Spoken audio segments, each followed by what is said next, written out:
எனக்கு திருப்பி ஒன்று வருது. ஆ. இன்னைக்கு 4 மணிக்கு சார் விஜய் சார் வர சொல்லிருக்காரு. இன்னும் கதைட்டு போய் தான் இன்னைக்கு உடனே கூப்பிட்றாங்க விஜய் சாரா அப்படின்னு. சரி ஓகே அப்படின்னு ஒரு ஷாக்கு நம்பவே முடியல. ஆ. இந்த ஒரு நாள் முதல் வருவாங்கல்ல அதனால ஒன் டேல எனக்கு அப்படியே கிளிருங்குது.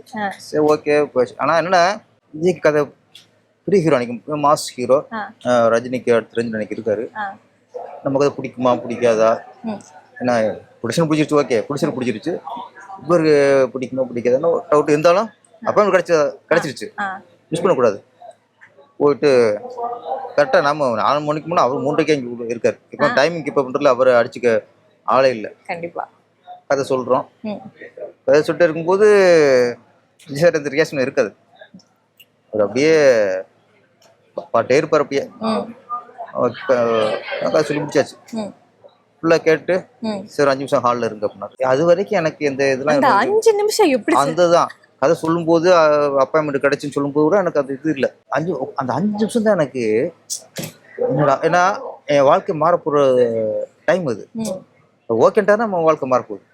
அப்போ 5 நிமிஷம் எனக்கு பக்கு இந்த ஹார்ட்டு துடிக்கிற கூட எனக்கு கேட்கும். ஸ்டேஸ்கோப் இல்லாமையே நமக்கு கேட்குது காதில். அந்த மாதிரி ஒரு டென்ஷன். ஃபர்ஸ்ட் போகும்போது கதை சொல்லுவான். ஓகேனாலும் பரவாயில்ல ஓகேனாலும் பரவாயில்ல சொன்னதுக்கப்புறம் எருவா இருக்கும்ல மனுஷனுக்கு. ஏன்னா 3 மணி கதை சொல்லிட்டேன்ல.